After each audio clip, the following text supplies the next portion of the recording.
La République démocratique du Congo lance un appel aux investisseurs modernes pour exploiter ses ressources minières évaluées avec 4 000 milliards de dollars. Le directeur général de l'autorité de régulation de la sous-traitance dans le secteur privé présente la vision du pays lors du meeting Imbada au Cap. La RDC recherche des partenaires alignés sur sa vision de croissance durable. Ivanhoe Mines du Canada est cité comme exemple. Le président Félix Tshisekedi négocie avec des investisseurs chinois pour le projet minier de Sicomine avec un accent sur un développement socio-économique et la création d'emplois.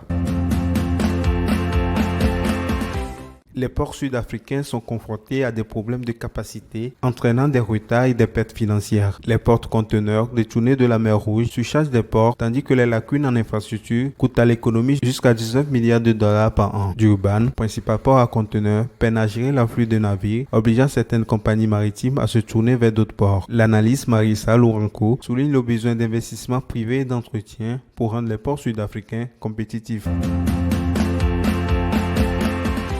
Le Togo va émettre des obligations assimilables du Trésor et des bons assimilables du Trésor pour lever 25 milliards de francs CFA le 16 février. L'emprunt comprend 10 milliards de francs CFA en BAT sur 91 jours et 15 milliards de francs CFA en OAT sur 3 ans avec un taux d'intérêt de 6,15%. Les fonds serviront à financer le budget 2024 du pays évalué à 2179 milliards de francs CFA. MultiChoice et le gouvernement nigérian ont trouvé un accord pour régler un différend fiscal datant de 2029, réduisant une amende de 4,4 milliards de dollars à seulement 24 millions de dollars. L'entreprise avait accusé de refuser l'accès à ces dossiers lors d'un audit. Après des négociations, les deux parties ont convenu de mettre fin aux poursuites et le fisc nigérian a fini par procéder à l'audit de l'activité locale de MultiChoice qui avait suscité de différends. La Société Générale Côte d'Ivoire annonce un dividende exceptionnel de 88 millions de dollars pour ses actionnaires, marquant ainsi le début de la saison des rémunérations d'actionnaires à la Bourse régionale des valeurs mobilières d'Abidjan. Cette somme équivaut à un dividende net de 1547,1 francs CFA par action. La banque bénéficie des performances financières robustes, mais son rendement en bourse reste modéré malgré une croissance constante des rémunérations. Après un an de collecte, le fonds de dette Mirova Gigaton, axé sur l'énergie durable dans les pays émergents, a dépassé la moitié de son objectif, mobilisant 282 millions de dollars. La Banque européenne d'investissement rejoint le tour de table avec un investissement de 75 millions de dollars, renforçant ainsi les financements destinés à des projets énergétiques durables dans plus de 30 pays.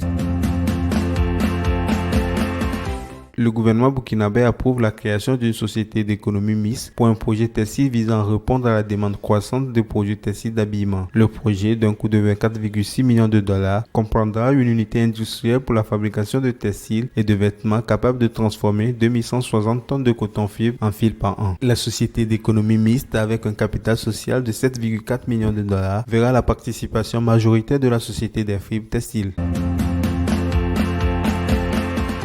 Selon le Fonds monétaire international, le produit intérieur brut mondial a atteint 100 billions de dollars en 2022 et a progressé d'environ 4% en 2023. Les États-Unis restent la première puissance économique avec un PIB de 27 billions de dollars, poursuivi par la Chine avec près de 18 billions de dollars. Loin derrière, l'Allemagne, le Japon et l'Inde complètent le top 5 avec les PIB compris entre 3,7 billions et 4,4 billions de dollars. La France occupe le 7e rang mondial en 2023 avec un PIB nominal de 3,1 billions de dollars, devant l'Italie qui en a 2,2 et juste derrière le Royaume-Uni à 3,3 billions de dollars. L'Allemagne, le Royaume-Uni, la France et l'Italie représentent en tout 13 billions de dollars. On arrive à peine à la moitié du PIB américain. Les 10 premières économies totalisent 67% du PIB mondial.